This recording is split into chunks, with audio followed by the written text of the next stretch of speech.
second edition of our Mazal Series. This class entitled, sorry, I'm looking, can't memorize the title, What is My Mazal? Okay? Again, class number 2, new Mazal Series, What is My Mazal? Here we go. Hope you enjoyed the first round of classes last time. We broke the hour-long class into 4 segments. I endeavored today to teach another, God willing, hour-ish. And at the end, I plan to break it into 3 segments. So you will be watching now the first of 3 segments. And if all goes according to plan, it will be followed by 2 more segments. And let's go ahead. Quick review from last time. It's a good thrust to come in from where we left off. Okay. I want to focus out of the text in these classes. I will give my own little notes and tidbits, but the text should be the real fundamental focus here. Any questions, comments, feedback, don't be afraid to voice openly. Let's make as much interactive as possible. Also, chiming in with personal knowledge is gladly accepted in the series. Here we go. Mazal, chapter 1. Here we go. Again, the text that we're focusing out of, sorry about that. Otzer HaMazal. And in kind of a technical sense, Encyclopedia Le'Inyanei Mazal. For the modern people out there. Otherwise, Otzer HaMazal. What does Otzer mean?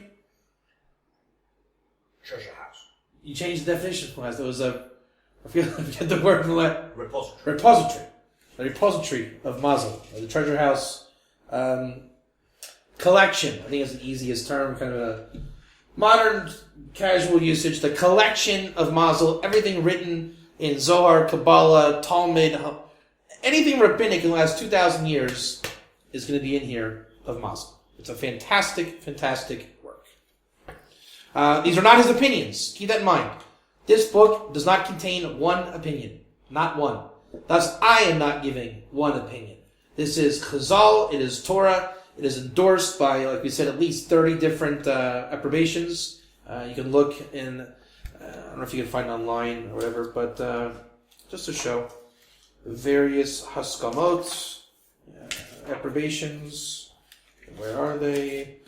Let's see here. It's not so negated to this year, but if I can find them, looking upside down, here you go. Right, various endless pages of approbation. One after the other. Right, numerous. Okay? So it's not opinions, it is a collection of Chazal. Chazal is the authoritative Jewish Torah text of 2,000-ish years. With that said, let's get into the text and find out what he's bringing from. Chapter 1 of HaMazal. She'ein lecha dvar she'ein lo sar l'mala v'hu shluchu shamakom. Shita B'kubetzis Nadarim 56a. There's nothing that does not have a heavenly host, heavenly minister, angel above, however you want to translate the word sar, sin resh, as in Yisrael, as in Sarah. V'hu shluchu shamakom. In very simple terms, God sends you stuff. Right? And God gets you that stuff from his emissaries. You could be an emissary from God. You. Right? Because you have a name. God may call your name in heaven, whatever level where God brings the emanation into, and he will send you to a person. It's a holy mission, shlichus, right? It's a holy mission to that person. You call it friends, bonding, or getting together, but from the divine point of view, it is a divine encounter for the transmission of holiness, Torah transmission, the highest caliber of wisdom and mazel and shefa and bracha. You call it hanging out with Bob.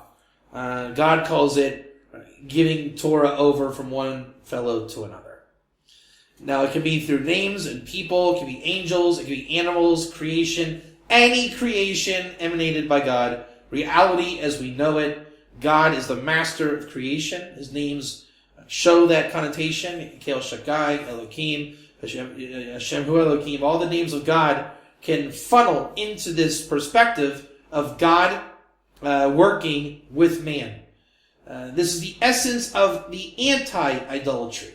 Idolatry says, I believe in God, but I have lesser demigods to give me my stuff. Okay, so I have a false religion that I have a love affair with this religion, and there's clergy in that religion, and I give my soul and heart and emotions and feelings and everything to the clergy, who is a representative of the divine and manifesting on earth, and I get stuff, and this is the religion. Now, the way that works is when you do Avodah Zarah, you will get stuff, right? You get shefa, but it comes from the backside. It's dirty, it's tamei, it's treif, it's Avodah Zarah, right? It is the dirtiest, it is the low, it is extremely vulgar. But you will get stuff, right? If you go to a drug dealer, you will get what you pay for. It's not like he's just going to take your money and run. Therefore, religion is giving you a filthier version of basically the Holy Temple and the most divine things in the world. For example, you can have a fresh home-cut salad, or you can have a McDonald's cheeseburger or Big Mac, right? We don't need to explain why the Big Mac is not as good of a choice as an organic, healthy, home-cooked meal filled with soul. That analogy works in a lot of things, especially religion. Once you get out of religion, once you get out of the perverse, right? Once you get into real shefa, which is the unadulterated bounty coming from God in the form of light, thought, inspiration, will, desire, action, creation, and not in the form of something low as in basically prostitution, right? You don't get married through prostitution. You don't buy a girl on the street. Mazal, as we will find out, life, sustenance, and offspring is a part of Mazal. So if you endeavor to marry and have children, obviously it is bound in Mazal, and it must come from God, as the Talmud says. What does God do? All day in his domain, in his abode, he is making shidduchim, putting people together, making matches, moving the world. That comes from God himself. This is how you can explain soulmates and divine providence and help of heaven, siyata d'shmaya, all the mazel, all the wisdom coming directly to you from God as a form of bounty, like the rain on a field, the world's good stuff, right? The good stuff of the world. That is shefa, and that shefa comes to you from mazel. We're going to explain how you get mazel, how you connect to shefa. Ultimately, the highest shefa and mazel is wisdom, that God gives you wisdom through Torah and Kabbalah so that you can recognize your maker. You need to grow to recognize God and to reject the anti-God, the idolatry where God is not, or what is imitating God, impersonating God, and you will choose the light, holiness, God himself with no intermediary, to have a relationship with the divine that you're having regardless if you know that or not. Wisdom allows you to recognize God.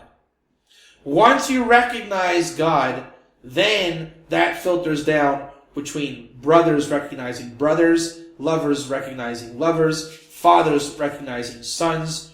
All the recognition and light goes out in that format. With that said, that can only happen with God at the helm. Anything short of God at the helm, right? My clergyman really loves me. I'm a really happy person. I'm a good person. That's great. You are quite a caliber fellow, but it's not good enough.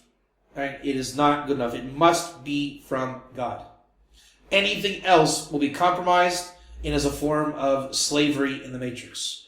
The point of Mazal Shefa is liberty, to be in the world of freedom, to worship God openly, according to the truth, and receive the truth, and live the truth, and spread the truth of God in this world without any type of filter or barrier. Is that clear? And again, how does God reach us? God is the emanator of creation. The creation is emanating towards and with you. You are part of it. So it's not so much that you are getting stuff, right? You might get money because Bob, the pizza guy, the world needs pizza. Therefore, Bob is waiting for your $5 to buy his pizza. You don't exist. It's all about Bob's pizza. So God needs to give you the $5 so that he can make pizza to sell to the world. Those kind of relationships are the truth. The cat must hunt the mouse. The mouse must die. It's not a matter of killing and murder on that level. The creation is built. The cat will hunt the mouse. The mouse will end up in the mouth of the cat. Which is interesting, because in the Talmud there's a case, I think it was either of a dog biting a man or a snake biting a man, and I think it was a dog, and if I remember correctly, the story goes, you don't have the right to say, the owner of the dog, who's liable for damages, cannot say, it's not my fault, what was your hand doing in my dog's mouth? Right? So your hand is not a mouse that ends up in the cat's mouth. Your hand doesn't end up in a dog's mouth. And remember that point, because we're going to say, man has mazel, animals don't have mazel. So animals are the mazel that we see. The cat ultimately hunting the mouse is for the sake of mankind watching God run the universe according to mazel. Okay? Meaning, the mouse is susceptible to die to the fangs of the cat. But your hand is not destined to enter the mouth of a dog where you will die. You have mazel, the cat, the mouse does not. Therefore, you probably won't die. You didn't die. And now you have to ask a different question. Why did your hand enter my dog's mouth? Or more importantly, why were you hanging out with a guy who let his dog bite you? That would be the appropriate question in mazel in this case. Therefore, everything in creation is mazel for the man experience. But you, remember, are part of the mankind kingdom. And we are all in it together. We're working together. We're transmitting together. And you don't have the right to stand out and say, it's my world. Therefore, you would say that's a bad thing. Right? I don't have the right to exist. No. What we're saying is, by you not being singled out, that means God is bound to be your God. So if you have a portion of the God of Israel, God is your God. Imagine that, kind of weird term, right? God is your God. So those kind of strange ways of looking at it, then you don't have avodah zarah. Your boss is not your God, right? Your employer is not your God. God is your God. And this is what King David is asking in Psalms over and over and over again. Is God really God? Is God really my God? And he gives an analogy. Every day the birds in the nest look up and say, will God bring me my worm today? Will I get to eat another day? The worm's saying, will I get plucked out of the ground again, by another bird today? And you can say it's the worm doesn't realize he's destined for this little chick. But the way nature works is, let's say the chick is the crown of creation. In this little analogy, he's asking, will I live to eat another day? And God makes the worm kingdom and the bird kingdom, male-female bird kingdom. They got together, they made a nest. Look at the great infrastructure of creation just so one bird can continue to get his worm. A lot of times, like on the internet, the nature television shows, they show you like, God is great. The animal kingdom shows that there's a God. The honey, this kind of bird flaps his wings 5,000 times a day. What a great God there is. Okay, that's fantastic. Great, he's a caliber bird. But that's not what it's about. It's about the kingdom working like this almost like robotic display of glory that the worm gets to the bird. That's the glory of God you should focus on. Right? The gazelle ended up in the mouth of the lion. That is glorious. The gazelle knows what his fate. Now, it's not the best thing to end up in the mouth of a lion. This is where Judaism comes in and says, hey, boys and girls, this is life. Animals eat animals. The worm will be digested by this bird. You are a man and you will work and you have money, all these things from God, so that you can buy pizza from Bob. And the crown of civilization, crown dafka, keter, is the altar, the mizbeach, in the temple. We offer animals to God.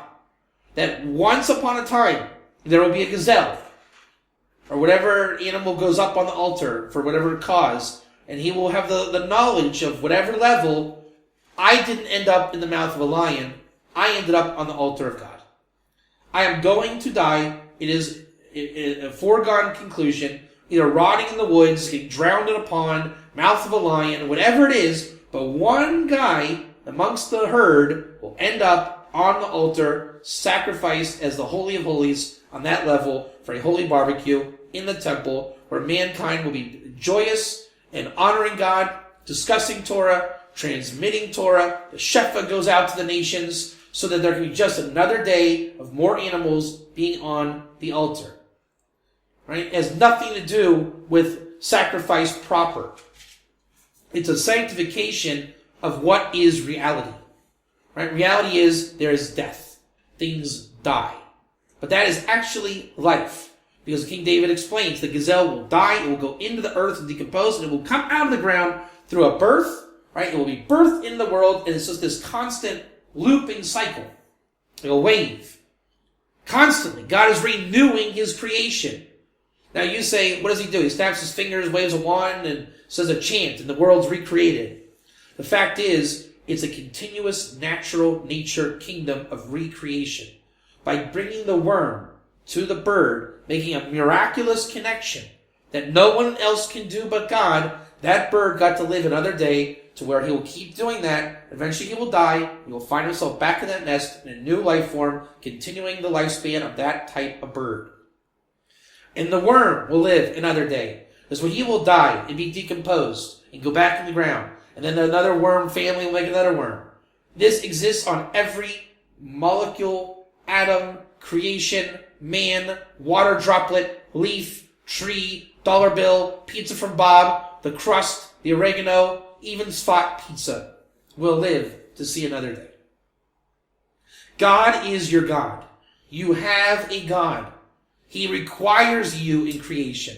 This is not a privilege in that respect. It's not God, I hope you're... No, don't hope anything in those regards. You need to hope that you recognize God. You need to hope that you're good with God. You need to hope that you're good in the court system of God, because man is a little bit different than all the other animals. We have a court system, because we have a Torah.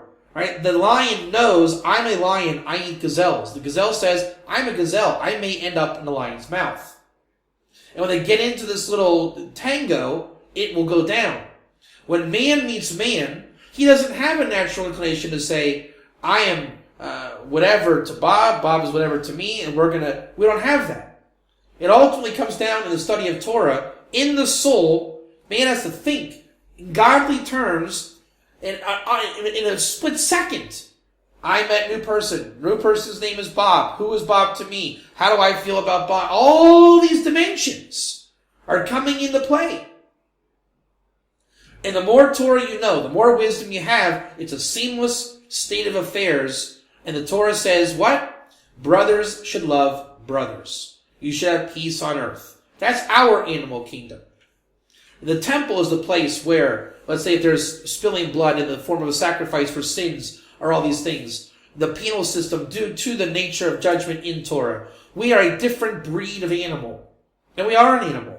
We have a Yetzer Hara, evil inclination. We have an animal soul. Right? We have the animal part. We also have the godly soul. The highest part that comes from underneath the throne of glory, the upper world of Atzilus, right? The world where everything is about freedom and liberty of the spirituality. But you're trying to live in this world. Thus, your job is to elevate the animal and bring in the Mazal, which is the premise of today's class. Adam, the Islay Mazla. A man has Mazal. An animal does not have Mazal. Alright, so we explained the first part. Just got a quick little intro. The first part of the book is, where do we find Mazal in Chazal?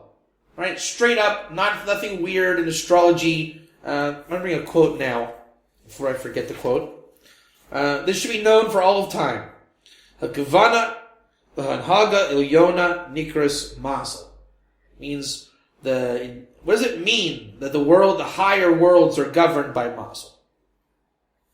This is a quote taken from Moed Katan 28a in a commentary.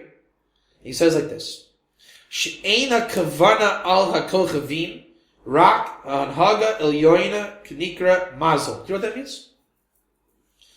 The kavana is the meaning of this word mazal, is not on the stars.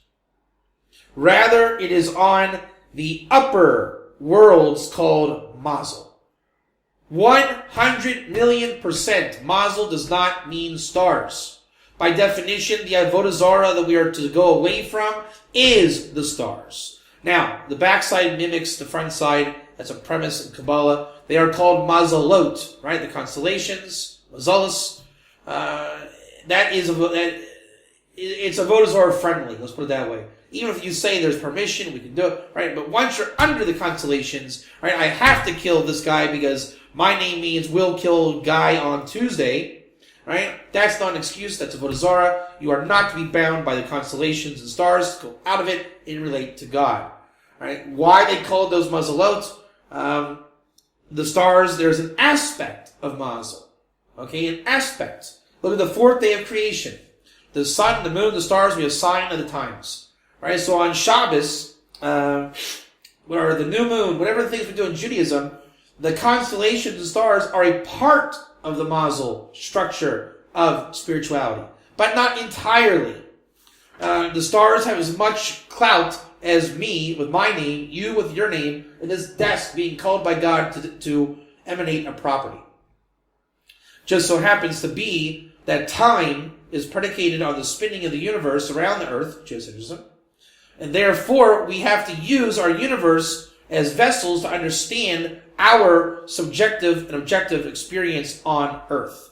So if my subjective experience on earth is predicated by looking into the heavens to see what was happening in the day of my birth as symbolic energy of what was going on.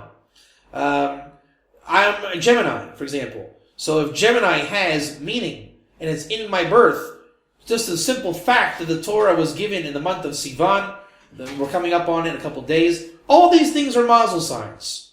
Right? So imagine my birth in 1978, people all around the world were getting ready for Shavuos. They were all talking about Sfiras Omer and receiving the Torah. So I was born into that energy. Right? My mother may have been listening to a lecture about giving the Torah. There may have been a rabbi coming at my bris, right, and saying, hey, this is a Jewish boy. What are you doing for Shavuos? We're going to be learning all night. Right? That little kid picked up that energy. Right? I didn't hear about Pesach. I didn't hear about Sukkot. I didn't hear about Hanukkah. Right? Those were not being spoken at my bris. What was being spoken was the day of the Omer that I was born in and the month that I was born in, Shavuos, and people were probably talking Jewish things at my bris. Okay, so wherever you are, there's a reason for it. Now, the month that the Torah was given in was a real thing. There was a month that Torah was given in. So you can call that mazalis, right? The constellations and the stars. And that did affect me. But I was not bound by that month, right? I cannot, you don't say, I can't do anything but learn Torah and Shavuos. No, that's ridiculous. But, in the terms of really quack astrology, my reading might be, based on that time over and over and over again. There's much more to me than just the month of Sivan, right? I celebrate Hanukkah, right? So I'm not limited to the stars that influenced my birth. Therefore, the stars were a vessel of Shlucho Shamakom. Those stars were sent to David Katz to be a digital imprint on my life as terms of my birthday. But obviously, my mazel extends well beyond the constellations of the day of my birth. The actual day of my birth and the week, the hour, all those things matter in the terms of the fact that I was born in the morning. Right? So my mother was aware of my birth at 9-something in the morning. Big difference than if it was on midnight on Shabbos. Okay, my son was born midnight on Shabbos. Really wild experience. I had nowhere to sleep in the hospital. It was Shabbos, so I had no food, no bed, no electricity, couldn't take a picture. This little guy was being in the new warden, where babies were, and I was sleeping on hard benches, so I'm going back and forth to stare at this kid, trying to see who my son was. Whereas my daughter was born in the morning, I think on a Tuesday, and Chick Chock were coming home, right? Different energy. So my son's first impression of Abba was me hawking at him in hospital, and I'm miserable saying, when can I get to sleep? Right? So that affected the kid. The fact that he was born at midnight on Shabbos.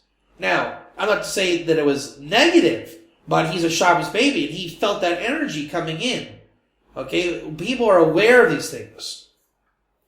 And for the rest of his life, I'm going to tell him the story. Yeah, I slept on the couch, or the bed, the chair, and I couldn't sleep, and then he's going to hear that till the day he dies. Because that's his mazel. He doesn't know what it's like to be born at 9 o'clock on a Tuesday morning. He'll never know. Ever. So if you were not born at midnight on Shabbos, my son doesn't know what you're talking about. So if you in a mazel kind of universe, if you're talking like, just in a subconscious level, if you're saying like, I love to have a morning cup of coffee, right? And if the truth underneath all of that is, you're saying, I am a baby born in the morning, therefore I like, whatever your psychology and makeup became from your plight of life, right? And it's a theoretical domain I'm explaining. My son wouldn't know what you're talking about. His soul would be saying, yeah, I get it. On Shabbos night, I love to do Tikkun Chatzos. Right? Now, will it take those directions? That's fate of Mazel, and how he chooses his Mazel to play out in a totally different story. But don't think you're not influenced by all those things. You are hypersensitive and easily coerced into your Mazel experiences. Right? You resonate. My son will be telling people the rest of his life that he was born at midnight on Shabbos. Not even directly. That's his vibe. He's going to have that vibe. And he's going to lend himself to that vibe. He's like itching to tell people. Because we love to talk about our mazel. That's how God makes it. We are sensitive. So that way, that's the energy we emit. It's our friction, right? It's our individuality. It's our unique nature. It's our soul. So we're dying to tell our story because we are telling it no matter what. Underneath the surface, that story is being told.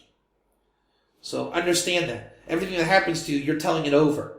And it is different from everybody else. Therefore, we must listen and receive the wisdom of how to understand everyone's story, which is their soul, which is their wisdom experience. It's the Torah that God brings them. It's their mazel. It's their shefa. All these things. And I can tell you, from now being a father for 6 years, my son's highlight, and this is not from my own coercion, I'm just realizing this now.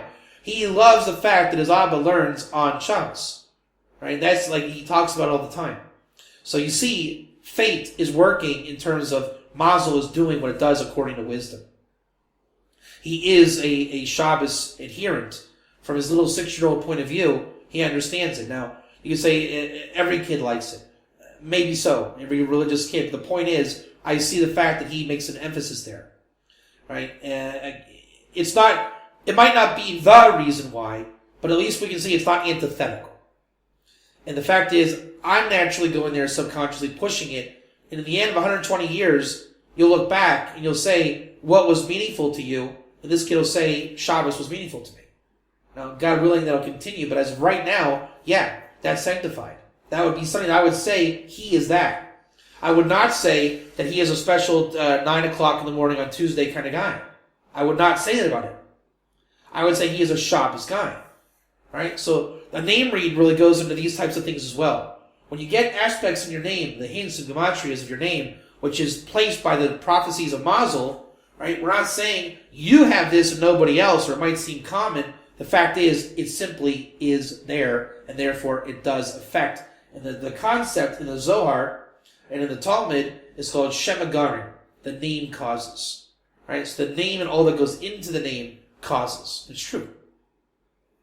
By the way, I found a gematria for my son's name when he was born, just apropos. His name is Reuven, which is Reuven, right? To look, a son, Reuven, right from the Torah itself. I made a gematria back then, before Sol Mazel ever came into the universe. I said, Re'u, listen to this, Re'u is Isis or, light. The letters that say look is Aleph Vav Resh, makes light. And Ben, Beit Nun, the Nun Sofit, is the gematria Shabbat. 702. So I gave a Dvar Torah when he was born that my son is the light of Shabbat. Right? Now he's going to hear that Dvar Torah for the rest of his life. Yada, yada, yada. And there we go. So you see a bit how Mazal is real. It affects. It works. It is your friend. It's your energy. It's what you're trying to tell people. It's the part that's trying to be understood. It's your message. And it's what we love about you and you love about us. That's the correspondence and the rapport. The more you become sensitive to listen, analyze, and find the wisdom and understanding in that, you will find that everybody is shluchos shel makom, sent by God together, basically to serve God. And ultimately, you are the worm or the bird helping his friend, which is a miraculous universe. And when you can begin to connect those dots and stop seeing it like it's called, stop realizing Maisa, all that I do, right? I do things, Maisa, things that we do. There's 3 levels here. The next level is called Poem, right? Working, the things I'm involved in, things I'm doing, right? I've done things, I'm doing things. That's already like a 2-dimensional model. The real main model is the third option called Niflaot, that King David talks about in Tehillim. That's when 2 done deeds, 2 maisim, come together in a miraculous way. You never would have thought they go. That's a chiddush. That is not in the realm of simple logic. It's high-level functioning logic. When you can do that, or God is doing it, and you realize it, that is the real Mazal. Don't just say, I make friend. My friend came. We had lunch. Goodbye. Don't do that. Right? Try to find out why was the match in heaven made and what was given. What were the 2 points, antithetical and illogical on the surface, coming together to make a miraculous, magical moment and transfer of divinity of Shefa and Mazal and Bracha. Okay, I think that's pretty clear, you say? Now, in the Talmud, we're saying, Mizlayahu sar shakul adon lamala. In Megillah, the Mazal is the sar of every man has a sar above. Then we're going to move on. We've had, that's from Megillah. Then there's Shabbos. Rashi, there's 3 locations of Rashi. Again, Megillah, Rashi and Shabbos. Adam, the Islay Mazla, a man that has Mazal. Mazli Malach Shalo Malitz Alav. Mazal is the angel. His Mazal, particularly, is his Mazal, is a Malach, an angel, Umalitz Alav. This is a fantastic word, I just want to say it right. It's, you know the word Malitz. How would you translate Malitz? This is a great word. I want to really embellish this word. A Malitz. Recommend that. Advise that. But like, in front of a podium speaking, being a Malitz, how would you say that? Advocate. The highest order of advocate. Imagine you have this Malach, and again, this is not to say like, oh, I wish it was so. You are part of the Mazal universe. That Malach needs you more than you need him. Or it, whatever. And God needs that thing to make the world work. So don't say, oh, I wish it was true. I wish I had it. It is. Your job is to learn the wisdom to connect to these things. To understand how to connect to God. Forget the angel. It's God. It's an extension from God. Right? And God places, there's worlds. There's Asiya, Yetzirah, Bria, and Etzilus. Right? And there are just like the worm is delivered to the bird, there are angels helping to deliver that worm to the bird. So when you're doing your things in your universe, there are angels cooperating by God's direct command to make it possible. So therefore, it's not to say to work with the angels. That's already going into Avodah Zarah once again. It's to understand the power that you are invested in. You are in a grid of immense, unlimited power. So when you have anything going on in the physical realm of your existence, there's an angel up there proclaiming to the heavens whatever it is you're about and doing in part of God's scheme. Right? It is happening. So when you pray, you're davening, there's an angel that is taking the prayers and proclaiming those prayers in the world of Atzilus into, just like the offerings of the temple, right? We project the animal up into the spiritual realm. Your voice is projected into a cosmic universe. That world's called Yitzchak. Just like the word Yitzchak as in Isaac, if you find in the Navi, it changes the tzaddik to a sin. And King David brings that in Tillim also. It means like schok, fun, and sporting with the Leviathan is one of the examples. There's two worlds. The right arm of God and the left arm of God, in analogous sake. The right arm of God is God in this world, right? Siyata Deshmaya, divine providence, getting a bracha, Har Sinai, all the divine, God making his presence known in this world. Through men, the natural order of the universe. Then there's the left arm of God, the world that you don't see, right? That's the Mazal that we don't see, right? When you were praying to find a shidduch, and you finally met a girl on the first date, and you show up, and you're looking good, she's looking good, you want to be happy together. You think that you're just stumbling over your words, and you look dumb, and she's this, and ding, and ding, and ding, and ding, and maybe you're having a hard time speaking. And you're saying, oh man, what's wrong with me? Talk, don't do this, man, don't shut down. Come on. That's what you think. There's a left arm of God here. That's the whole angelic universe is just buzzing to you. So she's hearing in your words the Mazal message you are unaware of. Right? That moment when you say the stupid thing, that was angelic driven universe by God through you for the sake of her getting her shefa, and vice versa. Right? When the waiter spilled the water all over you, and you were like, oh, I can't believe this. This is so embarrassing. She says, calm down, it's okay. No, I can't believe this. I can't believe this. That was that world. Mazal in motion. And you say, why on earth would the guy spill the water from God's ratzon? Who knows? There's a whole latent universe. It could be the waiter by him saying, I'm sorry, right? And then bending over to clean it up, and he's wearing a shirt that says, don't think, right? And then you see it, you get the subliminal message, don't think, and then you incorporate it. That becomes the Yeshua, the salvation through the date. Yeshua means it's the thing that was missing. All right, don't take it again. The word is very big in Hebrew. I know it's taken in perversion by the Klippas. But that's what King David says. It's always bad in judgment until God gives you that light in a salvation moment. Right, that aha moment. And that's what that spiritual universe is doing. They're delivering to us those aha moments all the time. Those little synapses that connect that we're unaware of. And when you can get good at connecting those, meaning when the waiter bends over as he spilled the water, you start looking for the moment that God makes those connections. And that's the Mazal. And the difference is when it's instantaneous, it's from God. If there's hesitation, that's just you making it up. So when it's real life, that's the Mazal. Learning from the real life, the gazelle that ends up in the lion's mouth. The waiter that ended up spilling the water in your lap. Right? The weird thing that you said. All those little funky things that are death, little experiences. That's the real natural universe working in your best favor.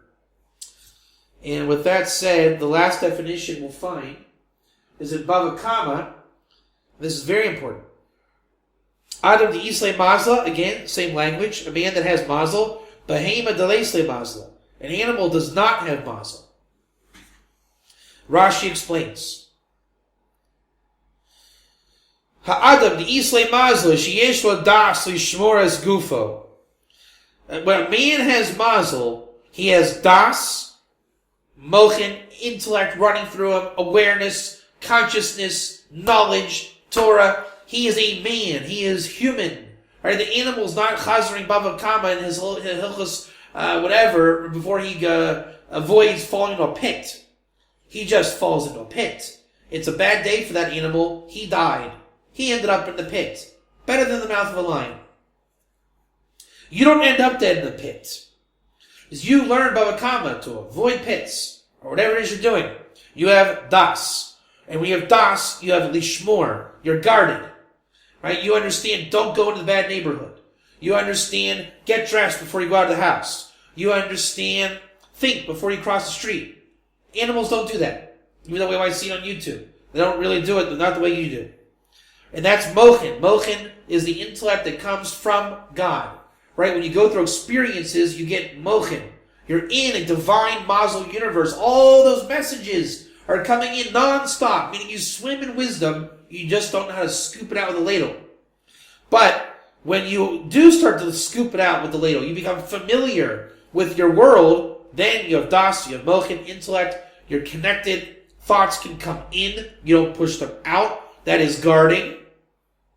And the guarding is on your body, gufo, meaning you do now start to be able to become liberated, to do holy actions. You can do mitzvot, kind deeds. You are not a slave to the matrix. You're free. That's what that is. You don't die by simply slipping on a banana peel. Instead, you sue the mall for putting a banana peel on the floor. Right? And then the last point is, you are not easy to kill like an animal. And that's where you get the whole Sitra Achra. Because to kill this guy, now we have to get a conspiracy. Right? We just can't hope that he slips on a banana peel and dies and goes away. Right? To get this guy taken out in the Sitra Achra, there has to be a conspiracy. Right? Because man has mazel. It's like the movies. Right? The good guy always escapes, and the bad guy always. That's mazel. There's a mazel for this. The point is, you live 120 years. You have a lifespan, a God, a part of the world. You have mazel. The angelic world is serving you for the sake of God bringing shefa into the world. And the real etzem concept, and we're going to end on this note, is the Beis Hamikdash. The Beis Hamikdash is where the mazel of man, the shefa comes down, we're working the temple, and all that shefa goes out. So eventually we start becoming interactive with the God of Israel in the world, in reality, where wisdom and shefa and mazel and bracha and banim and mazel and chayim, all these things are part of living. And now prayer becomes heard. God comes to you. And on this, God comes to you. You go to God. You understand Him. He understands you. You understand your friends. Everything has a message. Everything is shlucho shel makom. That is that you have mazel and animals don't have mazel. Thank you very much. Stay tuned for the next segment. Thank you.